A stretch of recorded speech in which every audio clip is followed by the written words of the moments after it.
Welcome back, everyone. It's PlayStation Experience. It's finally here. We are live from Anaheim, California, and I am joined by none other than Graham Smith from Drinkbox Studios. Hi, Justin. How's it going? Thanks so much for being here, man. pleasure. Obviously, my good friend Ryan here is here as well. I was hoping you would just breeze right by me and not introduce me. Never mind the guy. So yeah, we're here to talk about a game I'm very excited for, Guacamelee 2. I say that about a lot of games, but I really honestly mean it here. Guacamelee was one of my favorite games in recent memory. It came out shortly after I started working at PlayStation, so I feel like I have a strong personal connection to it. Really excited for Guacamelee 2. Can you just kind of lead us in? What's been up since the end of Guacamelee? Where does this one pick up? Well, Guacamelee 2 starts about 7 years after the original. Okay. So Juan, 7 years. 7 years, yeah. So Juan is now happily married to Lupita, who is El Presidente's daughter, the woman you rescue at the end of the first game. And they have 2 children, and they're living in the agave fields, and they have a nice, happy life. And then one day, Waichivo, his spiritual mentor and trainer, shows up, and there's a new threat that they need to go out and deal with. I wish, couldn't you have just left Juan and his family in peace?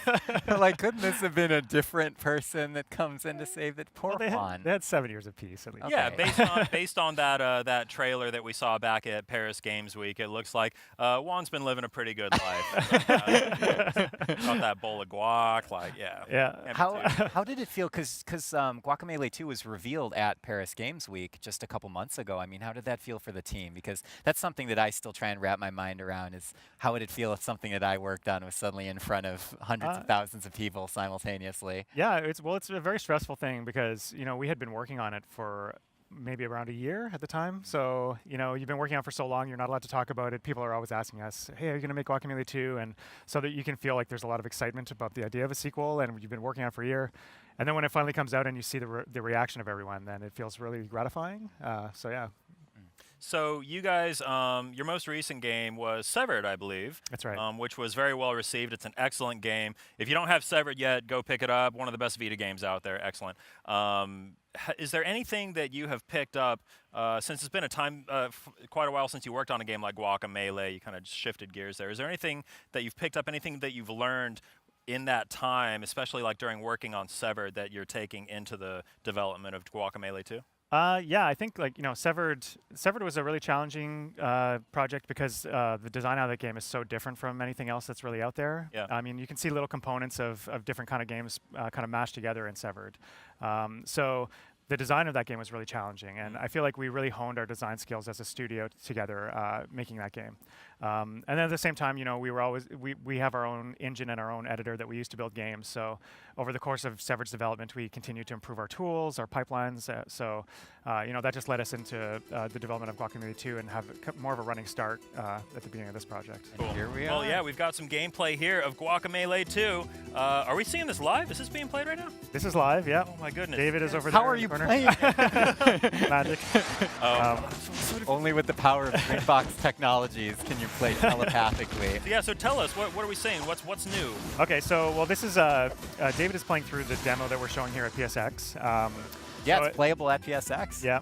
So this is just the start of the demo. We start the demo off with some powers unlocked, but at the beginning of the actual game, you'll slowly unlock the powers over time. So you can see one of the new mechanics here.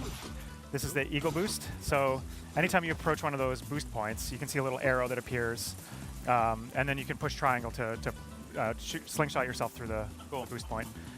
This is El Muñeco. He's one of the bosses, one of the enemy bosses in the game. He's kind of like he's kind of a cross between like a Casanova and a birthday party magician. I thought you were going to say Phantom of the Opera. But yeah. Well, he's partially inspired by one of the characters in Sailor Moon. I don't know if the Casanova guy in the so like he's like a terrible Casanova. He travels with an entourage of chickens, performing chickens.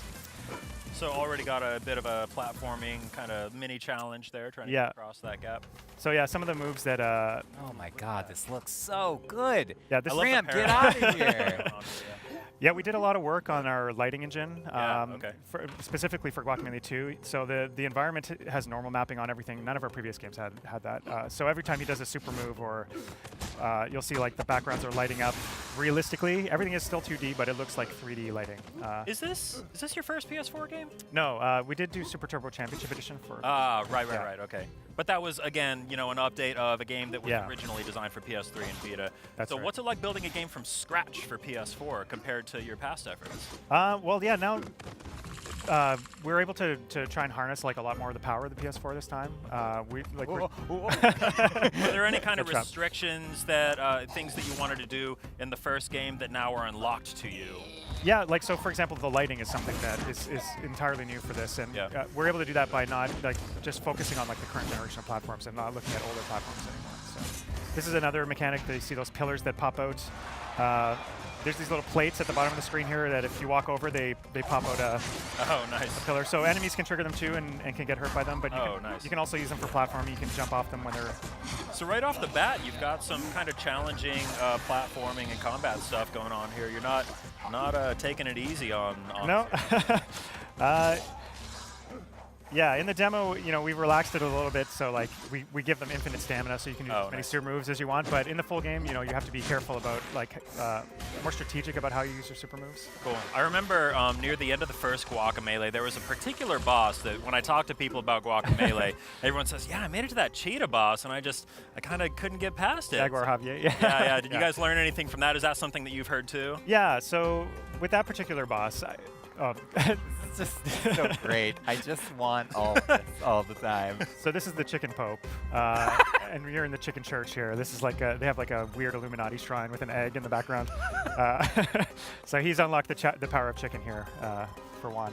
Yes. So there's a much bigger focus on the chicken in Guacamelee 2. In the first game, the chicken had a very basic peck attack, but now the chicken can dodge, the chicken can throw, the chicken can wall jump, and you even unlock additional moves. Even in the demo, there's a new chicken move that we unlock. Is there any downside to playing as a chicken? Because right now you're just selling me on all chicken all the time. There's benefits to playing as the chicken and benefits to playing as Juan. Okay. So the chicken, when the chicken does its super moves, it uses half as much stamina, so it can do twice as many moves, but Okay. it doesn't do as much. Oh my goodness. So at the next Awesome Games Done Quick, we'll see chicken-only speedruns of Yeah. Guacamelee 2. Oh my gosh, Graham. Yeah, this is Graham, I can't. I can't take it. this is one of these powers that will happen occasionally in the game. Just for fun, I but, love it. Yeah, a lot more focus on the chicken indeed. yeah. Holy cow. How do you as a team kind of balance out visual clarity with keeping things interesting and exciting, because Yeah. you want your game to be readable, especially in a 2D space like this, but you Uh, also want to make it feel like it's active and alive.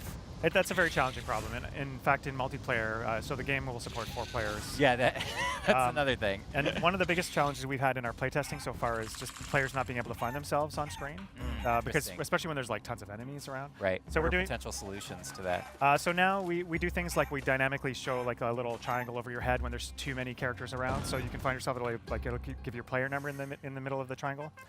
Now the Chicken Priest is going to give you a new power here. This is the Chicken Shot. Is this how you're going to come across new abilities throughout the course of the game? Yes. So it's much more compressed here. Usually, we give an ability and then we play with that ability for some time, let the player and then we combine it with other abilities. So the Chicken Shot is you can do a downward dive or an upward dive. Yes. And it goes on the diagonals. Oh, nice. Oh, Color-coded barriers, Yeah. so you know what you can go back to. Perfect. And enemies sometimes have barriers, not in the demo, but in the game. So sometimes you have to use specific moves to break their barriers. So you'll find yourself switching between Juan and the chicken throughout combat. Nice. I love how he can say that seriously. Switching between Juan and the chicken throughout combat. Yeah.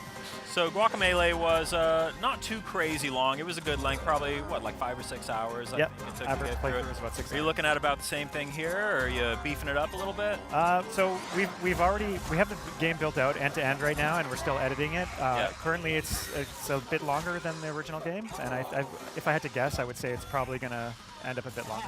Cool. Are you looking at ways to add more replay value? Any kind of reasons to play the game again? Or? Much of the studio right now is working on side content, in-game content, Awesome. secret stuff. Cool. Yeah.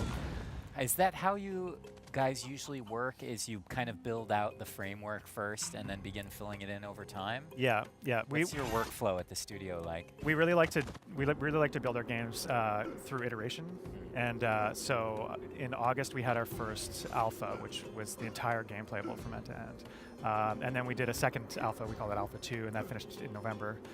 Now we're working towards beta. So, but every time we have the entire studio play through the whole game, give their feedback to us, we prioritize everything, and then we do another pass based on that feedback. So. And these are the dimension waves, right? Yeah. Yeah. So the living and dead worlds are coming back in Guacamelee 2. You'll gain the ability to swap between them dynamically at some point, but at the beginning of the game, you'll be exposed to them through these dimension waves. So you can see the purple is like a window into the dead world that's moving through the environment.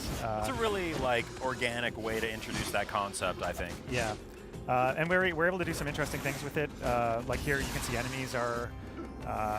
This is another example. So you have the lava in the living world, but not in the dead world. So we have like this horse progression setup here that the players have to move through. Oh wow! I'm trying to think of the programming involved here, and my brain is hurting a little bit. But I'm sure smarter people than I are on the case. This was a challenging one to do because there's a lot going on here. You have like two completely different setups, and the visuals are showing one at a time through like little windows. Yeah. Is this? I'm sorry. I think you mentioned this earlier in the segment, but do you build on your own engine or do you use an existing framework? Yeah, this is all our own engine and our own editor. Yeah. Oh, nice. That's amazing. Yeah. So it's been 7 years. Juan looks like he's still in pretty good shape. Yeah. Are you guys give me some tips? You guys thinking about any like unlockable skins for like an older Juan or anything like that? Well, actually, at the start of the game, before Juan gets his mask again, he has a bit of a pot belly. He's a bit slower. He doesn't punch as hard.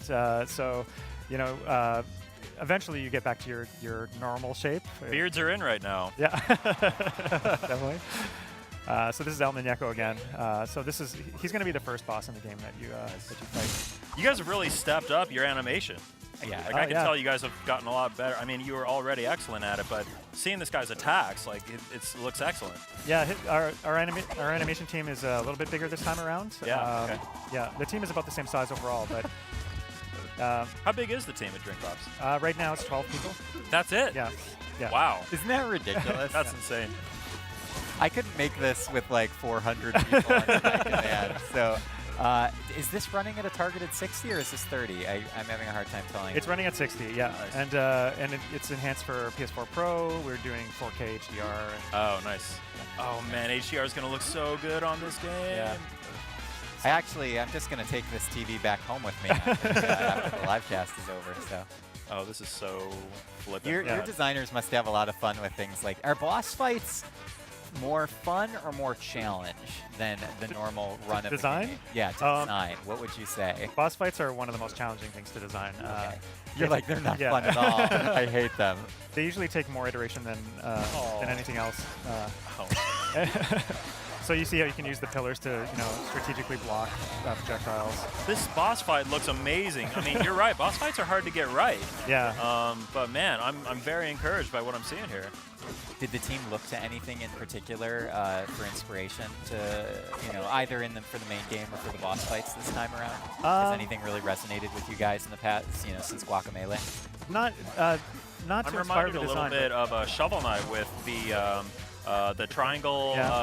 Traversal technique there, kind of similar to something I saw in was it the Spectre of Torment campaign they came out with kind of recently? Yeah.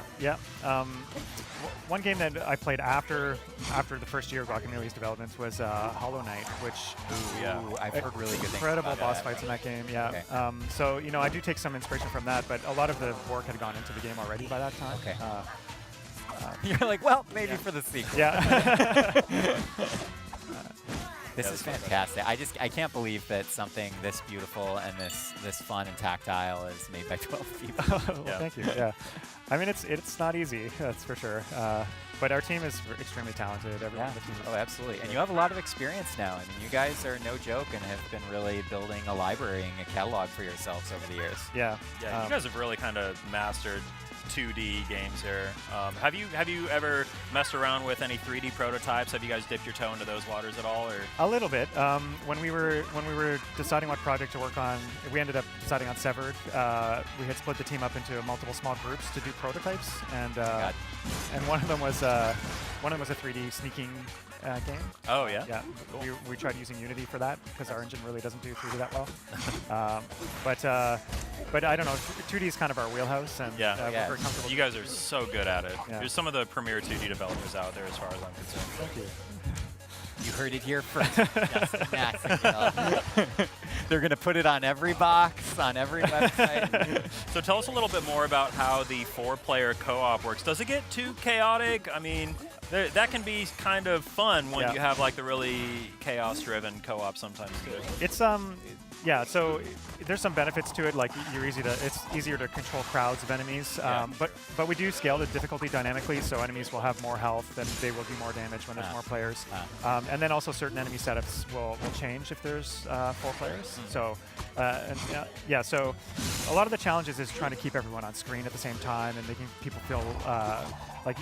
Often through some of the platforming challenges, one player will pull ahead, and so you don't want the people who are falling behind to feel like they're just being pulled along. So we're still working a lot on the 4-player stuff and trying to tweak our cameras how they work with 4 players. Yeah. And so that must make the boss battles even more difficult to design than they already are. If you have to take into account either 1, 2, 3, or 4 people. Many of our design meetings, we think we've solved it, and then someone says, "What about 4-player?" And then you're like, "Oh no!" And you throw your coffee at them, and they cower in a corner. I mean, some of the best like beat 'em up games ever have been like the 4-player kind of brawler type games. So I think that you guys have a strong legacy to look to there. Is it local or online? I forgot to ask. It's local only. Yeah, we actually have a lot of experience doing multiplayer online from previous to starting Drinkbox, so we know the challenges involved with that. So it's very expensive to put online multiplayer into a game, especially a fast-paced action game like this. Right. So we'd prefer to invest that into the single player and local multiplayer experience.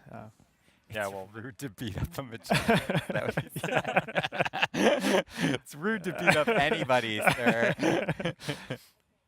So long, nerds. I guess that's a perfect Somebody outro. GIF that, all right? Somebody make a GIF of that, please. Guacamelee. So that's Guacamelee 2. Yeah, it looks amazing. I'm so excited. Thanks very much, guys. So yeah, thanks so much for joining us. Is there anything else you want to tell fans before we let you go? No. I guess if you're a PSX, please come by our booth. We'd love to have you try the demo out. We'll be playing 4-player all weekend, and keep an eye out for us early next year. Yeah. Alrighty, Guacamelee 2 coming to PlayStation 4. Looks so fantastic. I'm so excited for it. Coming up next, we've got a look at Soul Calibur 6. Stay tuned. PlayStation